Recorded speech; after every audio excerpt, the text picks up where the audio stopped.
أعوذ بالله من الشيطان الرجيم. الحمد لله القائل في محكم التنزيل: شهر رمضان الذي أنزل فيه القرآن هدى للناس وبينات من الهدى والفرقان. وقال عليه الصلاة والسلام: من صام رمضان إيمانا واحتسابا غفر له ما تقدم من ذنبه، أو كما قال عليه السلام. إن يتي الله سبحانه وتعالى tawno do ende nyalaande hande do nyalaande wondude e tariha molana do wonande kala juldo fo juldo no hani handugol sappo e jeedidi suumaye ko honno wadi nde nyande. Ayen fo hiden ande joni inama 14-18 dum ko première guerre mondiale on tino hani mantade dum. Si inama ka 2 octobre 1958 ida andi dum kadi ko fedde indépendance meden on lagine non kadi. Si innama kadi nyande sappo e jeedi suumaye kala nde ari tawma ida hani andude ko honno wanno nde nyande. Ko dum yewteten do sedani na ko juuti wadayno be yewterne inshallah be halfini yewtu yerwo ko Allah andintini. Nyande sappo e jeedi suumaye ka hitande ida bere e fergune laado sallallahu alayhi wa sallam woni gere arane den woni ko wadi e der l'islam. Gere wietede den ghazwatu badrinil kubra.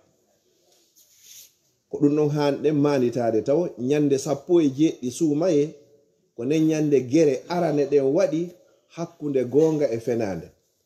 hakkunde l'islam e keferankaku, hakkunde julbe ben e heferabe. Do woni point arano manto den dum don kala nde sappo e jeedi suumaye ariwo hara yo ande to dum do. Dim mundum ko wiete ghazwa ko gere, kono kala ka wi e ghazwa haray on gere do nelaado sallallahu alaihi wasallam participe nomo. Kala ka wi a ghazwa haray nelaado sallallahu alaihi wasallam hari hibe ton. Badr don ko inde nokkure nden ka fottano don. O andi wala joni ko benta kon ka meden gere den hakkunde mawbe meden ben almami ben fuuta e porto ben gere den wanno den da honno petel jiga.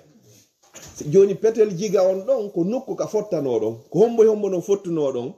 haray ko fuuta jalo fottuno don e heferabe ben. Awada kadi badri on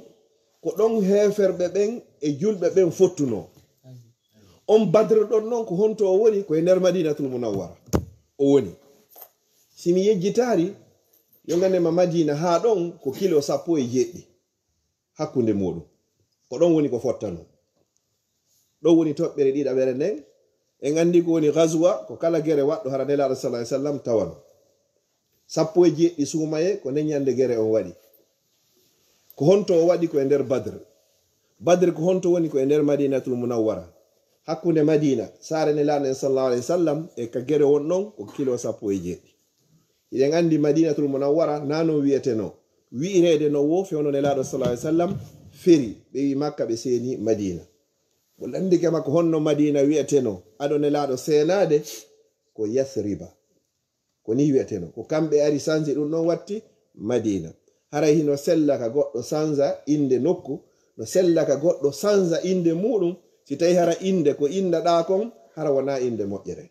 Dulle enen alhamdu wa shukru lillah de weltani mawbe meden men be jonni en fu ko inde de l'islam jabi yo Allah o yaafo men. Tobbere dida bere nden ko honno wadi sabu ha gere on wadi. Si gere wadi dum hara no wodi ka lorral wadi. Sabu gere on ko hunde wotere. Julbe ben be rada Makka ko kormo be woni ko be laawori. Hay goto yaadari e goddum. Jawle mabbe fop e mirango e mabbe fop be acci Makkatal Mukarrama mo be dogini wonki hummunko. Iden andi hay o sahabajo wetedo Suhaybu Rumi fewno warayno e nder Makka hari hay hunde o joganoki. O wari non e nder Makka o juli o hebi jawdi tay mo tawa e grand patron be milliardaire be e nder Makka. O jabi non l'islam bayno o jabi l'islam o fokkiti non hande kadi non ferugol yaada e nelaado sallallahu alaihi wasallam. Be ni annon dum non watta fewndo arta do hari hay hunde amara jawle ko hebuda kon fu ko makka do woni ko hebuda si a yahay men salota ko yaha kono a yadata hay e hunde on say o inni ene si mi yeti ke on ka jawle annen fop woni on accita la mi yaha be inni he o inni jawdi annen ndiyano nokkel kaari ndiyano nokkel kaari ndiyano nakkel kaari konto jidi fop o yeti be hande kadi be acciti mo yahi be mobo e jawle den fop be acciti mo yahi joni non o wiyetedo Aba Sufyan o mobo non jawle ko julbe ben acci kon fop e nder Makka be mobi den jawle don non yo be yawbe juloroyade Sham be jettide non hande kadi joni non o yehi nelaado sallallahu alaihi wasallam non humpita ma be humpiti Aba Sufyan yaltiti e jawle den o yehi Sham himo artude bayno nelaado humpitike dum ko jawle mabbe de be accuno Makka den ko den heferbe jetti hande kan no julorade be immini non ko yaha sakko yo Aba Sufyan non ko neddo joginodo hakkel mojjano mardo strategie molanado no bandi Quraysi on fu ko on don Allah burno mojjade modum sabuna bandi on fu warano khazwatu Badr ka wonde ngarde do joni sina wodo kanko daduno Allah subhanahu wa ta'ala ka o tayno yidani mo mojjane ka o yahi haka do silmo yo naade ga dina kadi e yiwegi songa vers la fin on say non bayne laado humpidike be imi wobbe non yobe yawbe sakko non gafila on ko weden goni cortège wingi fo be jaba jawle mabbe den be hetta Aba Sufyan himo jogino ko wiete ko mukhabarat service de renseignement o humpiti dum don directement o changer lawol ngol kanelaado en andiri ka ihudo Makka sino hotude ka rewrata don no humpitorno o changer o ngesan o devi hande kan non be ronki wawgol hande kadi non hendagol mo be jaba jawle den e be wondunobe arabujo ko manti dum ko bewdum ha fejjiti jon non Aba Sufyan ka humpitino ne laado no arde fi hettugol tay onuli Makka o inni awa dey haray Muhammadu e wondi be mumbe sakkike fewndo nalanga sagitoto e nder Makka be ebba ko honno be ardirta renfort tay o nattinulal go tigi on o wawi contournude nelaado sallallahu alaihi wasallam o hebi lawol go o feƴƴi haysi be arani Quraysiyankoɓe be moɓoniri ɓe ni ɗum ɗo ko yawrini nanataake joni Muhammad sallallahu alaihi wasallam hino faadi nande be nder territoire jaziratul arab ɗum ɗo na ko wattata ni woɓe jonnayɓe dars ɓe jonnayɓe leeson mo ɓe yejjitata aduna on say bakka fo keferaɓe fo bandi on fo moɓodir on say parce que ari julɗo lutta ton hande kadi sina ronkuɗo feere fino yaltira ɓe fo ɓe moɓodiri hande kadi tawi julɓe ɓen on say ɓe ɗuuɗa doole ala feere ala makkankoɓe non no jogino doole on say hari goto susatano ɓe moɓodiri hande kan noon ɓe ƴetti kala doole maɓɓe ɗen fop ɓe suuti Madinatul Munawwara ɓe inni ko beetum ɓe yaɓe yagginoya nelaɗo e wondiɓe mumɓen alayhimussalam ɓe yimmoyi noon ɓe ari nelaɗo noon humpiti fi maɓɓe ɓay humpitike fi maɓɓe nelaɗo kadi préparé joni noon ɓe waɗi nelaɗo kadi sa ɓe maki wata ɓe accu ɓe ara tawa ɓe juha ɓe nder Madina an e goɗɗo son piiriga nder suudu ma piiɗamo o piima ko a woni ko perdata ko mirango ma woni ko bonata nelaɗo kadi e sahaba ɓen ɓe préparé ɓe yalti e nder saare nden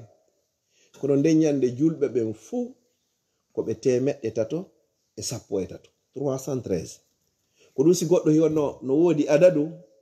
ko wirdotoɗa jantoroɗa inde Allah fandora ɗum ɗon Allah ƴetta nulaɓe ɓen kadi ko ɓe 313 nulaɓe ɓe rusulon ɓen ko ɓe 313 yawnoɓe ghazwatu badru ɓen nden ñande ko ɓe 313 313 no woodi o wirdotoɓe inde Allah waɗa 300 inami ɗo faala yo Allah waɗana nuɗo sabu ɗum ɗo ala hay nokku ka windi kono ɓay ko yimɓe tedduɓe moƴƴuɓe ƴetta on adadu ɗon kala wirdu arngu ko Allah jantorte tawi mara adadu an kada wawi wadde yiru ko wawɗa kon goto inatama no harmi kono si nelaɗo sallam happi haray aduwaka feƴƴoygol ɗon si ɓe happari noon ida wawi pottude ha ka ronkuɗa o gandi woodi falteɓe si tawi affaire ji maɗi yeehi ha fo blokike kala ko imminɗa hino satti kala ko mimminɗa hino satti woɓɓe no ƴetta inde Allah nde ya latif signification makko ko newiɗo ƴetta ɗum ɗon noon annora fondo fandora ɗum ɗon wirdoɗa 313 ma guluje 313 ma guluje 113 no woodi lappayɓe ɗum few Allah kadi o hoyna few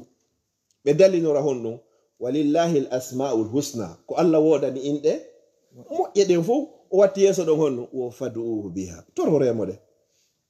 kono noon wona ya inno e goɗɗo so ko waɗi 13 haray non ko beetun o waɗa ɗon haray hande kadi naati ka bida goɗɗo si ƴettoyi kañum waɗi ko ɓuri ɗum ɗon hina ella si goɗɗo waɗoyi moyen ɗum ɗon haray hina ella fi honɗum amara dalil hayno ko ka windi wonde makko ɗum ɗo kono joni an sahabaɓe neññande ko ɓe 313 nulaɓe kay ko 313 an kadi a waɗi on adata ɗon Allah kadi himo yiɗi ko fuuji kon ko wiyete kon le nombre impair Allah no yiɗi ko fuuji kammuli jeɗɗi giiteli jeɗɗi leyɗele jeɗɗi sifa wanwa noon jeɗɗi on Allah no yiɗi ko fuuji kon joni nanum ɗo wonno darsu meɗen on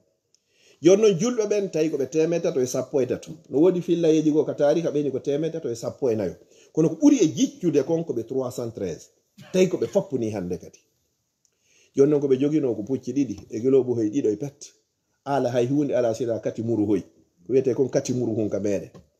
si ɓe fokkiti yehugol ni koye ɗiɗo taton waɗɗo kunɗo si ɓe yehi ha ɓen ɗon tippo ɓeɗo kadi jawa hefer ɓen aroy to hiɓe fawi e mulure woɓɓe ni ko 150 mahray no fawi ɗon seeɗa almuhimmu tawi hiɓe ɓuri ɓe hattirde ɓuri hiɓe ɓuri ɓe ka ɗuɗugol hiɓe ɓuri ɓe ka aala hiɓe ɓuri ɓe ka doole hiɓe ɓuri ɓe ka feere kono man kana lillahi kana allahu la kala wonduɗo e Allah andu hara hiɗa wonda si goɗɗo ɓurima ko woni kon fop so ɓurani maka l'islam andu hay hunde ta suno hay hunde ala ko ɓurma ko sunotoɗa wo ko sayi goɗɗo no ɓurma ka diina fi honnon ko ɗum ɗo woni ko luttata kon yo Allah tabintingen ɗon ɓeɗo ɓe yalti hefer ɓen kadi iwro e to ɓe ari hande kadi noon ɓe fotti e nde ayde nde wiɗen ɗo no wiye honno badre ko badre woni inde nokkure nden ghazwa on ko gere on ɓe fotti ɗon noon hande kadi tawi heferɓe ɓen hino faalaɓe ñamirgol wañiri hiɓe andi ɗo ɗum ala ko tongata temedata no darani wulure ɗum ala tongude gere on noon hande kadi ɓe waɗi stratégie ɓe inni joni aɗo gere on fuɗɗare taw yo julɓe ɓen ittu tato hefere ɓen kadi itta tato ɓen ɗon ɓe fotta hande kadi ɓen ɗon tun goto e goto andi mawɓen ɓe makay wo goto e goto haray ko on haray ko nene fala joni noon Seydina Hamza o sorti nelaɗo maki Hamza feƴƴu Seydina Hamza présenti ɓeyni Ali kadi présenti o andi si hewti nokkeli goo adomi kontinde si goɗɗo o ardinama e hoore yimɓe si yehi ha hewti ka satti ton ko ya fuɗɗor ɓeygure ma nde si hewti ka newi ton ka ñamete ɗon ko ya sakkitor ɓeygure ma nde ko ɗum ɓeynata tere man oɗo himo nunɗi kono si tawi hewti ka poste cléji ɗin fou ka jawle ɗe woɗi ɗon fof a ƴetti ɓiɗɗo ma bappa ma koto ma jaja ma yaye ma a jonni ɗin ɗon fof woɗɗitiɓe foppa jonnoy ton ko honɗum ɓeynata a waɗi discrimination ka hay si tawi noon ɓe gaynaygoy kono yiyoytake few ɗum ɗo no tawa e sabuji ko Seydina Ousmane radiallahu anhu woni ko sahindinira kon fiyon ɗum o daruno o waɗi l'homme qu'il faut à la place qu'il faut gayno won o ƴetti o jonni ɓeya yirari noon ɗum ɗon satti e maɓɓe ko ɗum woni sabu ha ɓe sahindini Seydina Ousmane khalifajo tammo on ɓawo lontagol nelaɗo sallallahu alaihi wasallam ɓawo fatagol Aboubacre e Oumar ko Seydina Ousmane e arno joni noon nelaɗo itti Hamza on noon ko bappa maɓɓe hiɗen andi ko woni Hamza nelaɗo no yiɗno Hamza hattirde yiɗugol fewno nelaɗo piyano Makka Seydina Hamza on say tawi o silmari tawi golle makko o ko wañugol simple bandi ton waroyno kon nde wiwno ƴiƴan nan hino yaltude e ɓiɗɗo koto makko on ɗum ɗon wawano few heƴude e makko no tawa ko woni sabu kon ha o silmi on say o sorti kafa makko kan oyni ko hombo waɗi ɗum ɗo ɓiɗɗo honno ɓiɗɗo koto an on ɓe inni ko kaariji ko ni o yiltiri jungo makko ngon ko jungo gon pet oya ko to piitoyi hande kadi o inni ana ala dini Muhammad ko ni o tappiri ɓernde makko inni a wayla hande min kadi mi woni julɗo heferɓe ko wonno ɗo ko fof goto inni ari yahen mo be rewdi ɗo yiye kisan hande kadi Hamza silmi lanni hande kadi Hamza ɗon noon ado yawde ka qissa to Hamza noon o silmi hande kadi joni noon hari on sayi ko suuɗagol rewa Allah kaɓe yehi ɓe suuɗi ɗon noon Seydina Oumar to kay tawi du'a mo nelaɗo sallallahu alaihi wasallam tori on o inni allahumma aizza al islama bi ahadi l umarayn Allah men turike ma tiɗinir o l'islam sabu goto e ɓe umaruɓe ɗo ɗiɗo ɗum ko Seydina Oumar ibn al-Khattab e o wiyeteɗo Abu Jahal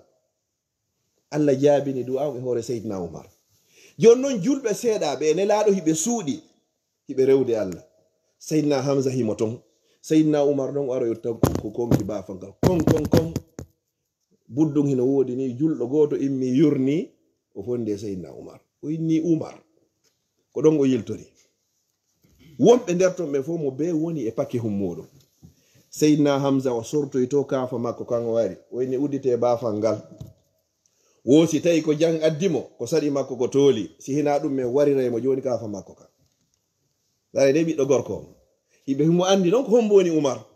kanko tigi wari udditugol mo ni bafal ngal hande kadi o seeri Seydina Umar o hattirde seergo o ɓanni mo takkode laaɗo ela maki terto o ngo yeeso argo ɗo addari ngoɗo sina ko moƴƴi tawi nelaɗo sallallahu alaihi wasallam kamɓe ɓe andino déjà o silmay ko duwa ko ɓe torino kon kadi jaabinoke kadi ɓe ekkitimo o wari o jicci o inni ashhadu an la ilaha illa Allah wa ashhadu annaka rasulullah no o silmirno ɗon noon hande kadi ko ɓiɓɓe worɓe ɓen noon o silmuno tun ko honno waɗi o yiɗo inni ya rasulallah ko ayo nelaɗo Allah alasna alal haqqi wa hum alal batil ene ene woni hoore gonga on kamɓe ko hoore fenane ɓe woni non mo silmi nde ñande kono inna suuɗagol han ko fi on woni suuɗanade yalten wuuray ɓe wuura mayay ɓe maya ɗum no tawa ko innimo ko Umarul Farouk ko nen ñande feeñi few ɓe waɗi saffaji ɗiɗi ɓe suti hande kan nonga suudu Kaaba hande kadi ko nen ñande ɓe pi Abdullah ibn Mas'ud ɓe pimo Abu Jahl ha o taƴi nowru makko nun ɗo taƴi nowru makko nun few ko kanko adi nani nde heferoɓen Qur'an ka suudu Kaaba ɓe pimo ha o hita o faɗɗa few ɓe rondimo ɓe artiri ɓay o hettoyi hakkille ɗen o inni nelaɗo sa yamiri lan jango kadi mi yahay mi naninaɓe ɗuttay ka tariha ko filde ila yawmel qiyama ko ɗum noon ɓay ɓe aroyi e o gere ɗo Abu Jahali ɗo o haynike mo no tawano e warnoɓe ɓen Abu Jahali oɗo ɓay ɓe warimo ha ɓe gayni o piitike ɓe ari noon hande kadi ɓe taƴi hoore makko nden ɓe sendidirde e ɓandu no tawi Abdullah ibn Mas'ud hakke ko barki ɗuno wiren noon o wata townde ko ingi o ƴetti o sorni kafa kan ɗo ka yaltiri ɗo o taƴi noru nun kadi o daasi ha wari tawi nelaɗo sallallahu alaihi wasallam himo jala ini nelaɗo ko hoore Abu Jahal ndenni on sa nelaɗo landi mo joni kono kanko ko noru ma nun tun o taƴuno fiyon noon anga taƴi hoore makko nden on sa winni al uznu bil uzni wa rasu ziyada o taƴila nornu min kay mi taƴima nornu hoore ko mi addi ɗo ko woɗum ɗo ko bénéfice wonande la ay ɓe remporti guerre on hande kadi joni noon mi arta ka qissa Badr ɗa joni noon nelaɗo immini Ali wiɗen e Seydina Hamza e Abu Ubayda bunil Jarrah radiyallahu anhu ko ɓeɗo tato wonno ko tinodirno e heferɓen ɓeeto kadi ɓe itti hefeɓe tato ɓurɗi ɗin hulɓinade no tawano e maɓɓe ben Hind kañumma e koto makko e moodi makko ɓeɗo tato ɓe tinodiri Seydina Hamza mo tinodiri on ɓe yahari seeɗa ni tun tawi Hamza tigi tigi on taƴi hoore makko nden piiti deƴƴi lew Seydina Ali kadi o fijiri oɗata o fijiri mo taw ha o yagayni weltade o fijiri mo ɗo hawani ɗo tigi tigi on andi no waɗi siɗa juuɗe ballon yaha dirbla joueur ɓe ɓen fof ara tawa défenseur on dirblaɓe fof ɓe wontiri ɓawma gardien on ara tun kadi dirblama luttida e boaji ɗe ɗum daroɗa ayna ballorde nden taw ha ɓe ara noon dogo ƴetta no ballorde nden bugoɗa ka nder boaji ko noon Seydina Ali gertinomo ɓe wari on noon hande kadi joni noon haɓidunoɗo e Abu Ubayda on ɓen noon ɓe tufidiri kamɓe ɗiɗo ɓe piiti julɓe ɓen adi ƴettimo maɓɓe hefer ɓen kadi e yekkimo o andi ɗon ɗum ko victoire goto taw par ce que ɓe waraniɓe ya ɗiɗo ɓeeɗa ɗiɗo woni égalité joni noon hande kadi noon ukkodira noon hande kadi aɗo noon ukkodirede ɗon nelaɗo wanno stratégie labaɗo tawi cangol hino wundi ka yarete ɗon ɓe ari ɓe yari ha ɓe gayni ɓe joogi ɓe mari ɓe yilti honno hande kadi ɓe wuddini fabbu hande kadi hefer ɓen ko aroyta to hino ɗonɗa hande kadi no faala ndiyan ha tawi hande kadi ala ko yare ɗon taw stratégie goo kadi ko nden ñande nelaɗo sallallahu alaihi wasallam ɓe ɓanti sokewoji maɓɓe ɗen ɓe waɗi ni ɓe tori ɓe inni Allah ayi nde fedde nde yiwɗa yeeso ma ɗo hande sur la planète e hoore leydi ni fop ala hay goto wiɗo la ilaha illallah asna ɓeɗo sa acci ɓeɗo warama falan tu'bada ba'da al yawmi abada andu haray ala hay hunde ko rewa ma ɓawo hande ɓe ɓanti ɓe tori o gandi si goɗɗo toraɗ na yo feƴƴinti ya haga ɓe tori ha ɓe andari sokeje maɓɓe ɗe ha disare nden iwi ka balaje maɓɓe yani ka leydi ɓe andari on say Seydina Aboubacar waɗi ɓe ni ɓe ni yo ni nelaɗo Allah nani ko wiɗa ko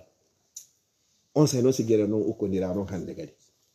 o guere ɗo julɓe ɓen ɓe remporti mo ɓay tawata pellete ɓe hoolora hay e hunde si wona hombo rabbu samawati wal ard.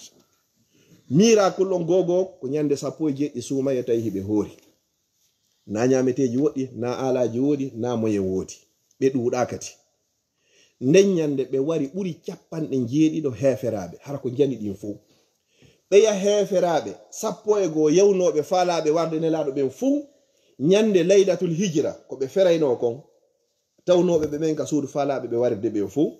Allah subhanahu wa ta'ala liɓi ɗoygol e maɓɓe, hay goto e maɓɓe finari ha nelaɗo yalti hiɓe janga wa ja'alna min bayni aydihim sadda wa min khalfihim sadda fa akhshaynahum fahum la yubsirun, ha ɓe yalti ɓen ɗon fof ɓe warano nde nyande ghazwat badr. Aba Sufyan oɗo noon ɓay o yi ko hulɓini ɗo kon directement kanko o rekili hande kadi o suudi fiw mo ƴuƴuno moƴƴa noon. ɓe wari ko ɓuri 70 ɗo, julɓe ɓen ko warano ko 14 simi yeggitari 14 wonno ko warano e jeego e ansar e luttuɓe muhajirin. ɓe haɓɓi ko ɗum woni ɓe heɓi prisonnier de guerre 70 kadi ɓe nangi ɓe artidi e muɗum. Jawle ɗen fof ɓe mooɓi, heferɓe ndembi fa hulibu hunalika wanqalabu sakhirin. Heferɓe foola kamɓe nombre yi maɓɓe ngin fof ɓeeɗa e fanɗude muɗum, kono man kana lillahi kana Allahu lah. Kala wonduɗo e Allah andu hara hiɗa wonda. Joni noon ɓe arti noon e nder Madinatul Munawwara, tawi noon hande kadi nangaɓe ɓen comme prisonnier. Ndara tawa oɗo ko kawma, ndara tawa oɗo ko bappa ma, o ndara tawa ko baben ma tawa oɗo ko ɓiɗɗo ma, ko ɓen tu woni prisonnier ɓe. Nelaɗo sallallahu alayhi wa sallam ɓe wonano dictateur ɓe, wano Allah inniri ɓe no walaw kunta fazzan ghalizal qalbi lan faddu min hawlik. Goɗɗo so ardike yimɓe ko waya ɗo duwa jangude bimbe kikiɗe jemma yaro, siɗa jangude oɗo sono ɓe hiɗa anditude, wallahi a wonay neɗɗo simple e hoore ɓe laamiɗa ɓen ɓe ardiɗa ɓen on fu on famodiray. Walaw kunta fazzan, sa wonno ñaaɗuɗo ghalizal qalbi tikkowo ñaaɗa, lan faddu min hawlik, a watano moɓude yimɓe ɓen. Kala neɗɗo yiɗa kaari no ñaaɗi on o moɓata. Neɗɗo so ardinama o waɗa e hoore makko sunture wiyeten kon poubelle. Si poubelle joƴƴinama ɗo joni woɓɓe jittoto, woɓɓe harto, woɓɓe ñama ha gayna fitta juuɗe mum ƴetta bugo kala ley poubelle ton. Poubelle o nginayi wattake la sunture kadi ka meɗen ko noon ko yaltinno ka fitta kadi so ko ton bugete. Si yeyi noon ha hewtoyi hande kadi saga ka awugo siɗidire noon hande kadi goɗɗum wonta ñolu, goɗɗum hande kadi ƴette sunne. ɓen prisonnier ɓe ɗon noon ɓe adda noon hande kadi nelaɗo sallallahu alayhi wa sallam landi sayyidina Aboubacre ni Siddiq premier conseiller maɓɓe on noon. ɓeyni ene ko honɗum watten ɓe, ko siɓɓe men ni tun, ko en nan jime ko honɗum watten ɓe. nelaɗo sayyidina Aboubacre inni ko neɗɗo newinoɗo, woni watten ɓe moɗi yafoɗen ɓe accanen ɓe yafenen ɓe accanen ɓe. ɓe maki ɗum ɗo, nelaɗo maki yawa hewto e tuuru sayyidina Umar on. sayyidina Umar inni he nelaɗo taƴen koye maɓɓe fop maɓɓe waren pap to en acci wajjo. Joni noon fiyata probléme waɗu jonna yimɓe am ɓen fof wonɗo toon ko bappa ma ko kawam mi warana hoore am, wata Oustaz Ramadan waranan ɗo joni hen wona hakkude jonnita yimɓe am ɓe mi taƴa fop, an kadi jonna waɗaka taƴa fop. hiye nelaɗo ɗo tiiɗi dey. ko noon ɓe disodiri noon ha nelaɗo ƴetti feere Seydina Aboubacre nden. ɓe haldi joni ɓe ittimɓe ɓe janna fayɓe ɓen kono hara ɓe warari ɓe. Allah tippoyi aya on hande kadi o ini ma kana linnabi, hanana annabajo an yakuna lahu asra hatta yuskhina fil ard. Muhammad mi yiɗa sifa ɗum ɗo few tanki leydi nin iggari few l'islam on tawiti fala ka jogoɗa fappu ko herƴeteɗo on. se nelaɗo maki si lette tippiɗo ɗo ko hombo daɗayno ko Umar, Seydina Umar tun daɗayno kanko ko wareɓe taƴiteɓe tun tacciteɓe ko ɗum no wonno programme o tawti nden feere ɗon. kono tigi tigi Allah subhanahu wa ta'ala o yaafi. haray ɗum ɗo ko en bref leer on yoni ma hara o feƴƴiti fi ghazwatu badr. ɗum noon ko wolti e fi muɗum na ko lannata komi teɓɓitaɗo joni ka hoore laawol ɗo, kono ghazwa on ɗe toɓɓe ɗe mi yewti ko ɗeɗo woni ko yaññete e muɗum, ko fi honɗum wonani gere on, ko honto o waɗi, koye hitande honde, ko ñande honde tuma e nder lebbi sumaye. mandito ɗen ɗum ɗo inchallah toroɗen Allah ɓen waranoɓe neññande ɗo fof ko ɓen woni adi yangol shahid e nder l'islam. ko ɓeɗo inchallahu dartino ƴetti ɓalli muɗum, ƴetti wonkiji muɗum eko marno kon fop yarnire l'islam fi yo hewti en ɗo ande ko ɓe Allah wanti minal mu'minina rijal, woɓe worɓe no woodi sadaqu ma ahadullah alay. ɓeɗo ɓe darano fi ɓe gureji ma ɓiɓɓe ma goɗɗum ngo ɓe ƴettu few ɓe jonni l'islam. Allah subhanahu wa ta'ala on kadi mantiɓe o waɗani ɓe attestation jangeteɗo ila yawmil qiyama o daali honno laqad radiyallahu anil mu'minin wayi non min yarliki o few hande kadi ɗum ko ɓe wanno bay'atu ridwan tahta shajara ɗa en todiki Allah subhanahu wa ta'ala kanko marɗo yurmede on yo yurmin en o malna en o moɓidiraɓe ɓe sahabaɓe nelaɗo sallallahu alaihi wasallam ka aljanna makko ɓurɗo e tolude ya rabbal alamin toriki Allah no tolorɗen ɗo ni yon toloroy ni kadi ka aljanna makko ñande tawata jawdi e ɓiɗɗo nafata sina on ardo ko Allah e ɓernde hisnude e sirku ɓe mawɓe toliɓe hakkuneji meɗen yo Allah pooɗu balɗe maɓɓe moƴƴina battane ɗe enen ɓe sukaɓe yo Allah okku en gurnan juutuɗan waɗaɗan barki ko wonɗen ɗo ni kala ma joɗuɗo ɗo e ande yo Allah ittanmo kala marɗo ɗo bakkatu janɗi fanɗi suuɗi feeñi ko tewi e ko falji yo Allah ho yaafumo marɓe ɓen hakkudeji meɗen yo Allah mo ɓeydanɓe ɓe jogaki ɓen kadi yo Allah on okkorɓe wonɓe marɓe kaydiji ɓe yo Allah waɗu barki e majji ɓe jogaki ɓen kadi yo Allah okkorɓe kaydiji hara ko wonduɗi nafa e barki leydi meɗen ndi lagine yo Allah waɗu ndi hara ko leydi dogantedi wona dogetedi yo Allah waɗu lagine e dennagal leyɗe julɓe fof hara ko doganteni na dogeteni yo Allah okkore lamɓe fewɓe nunɗuɓe huloɓe Allah yiɗuɓe leydi ndi yiɗi ɓiɓɓe leydi ni enen kadi yo Allah waɗu en laamateri fewndi nunɗude yiɗundi horuno yiɗidirani kadi teddinayɓe kadi ardiɓe ya rabbal alamin wa akhiru da'wana alhamdulillahi rabbil alamin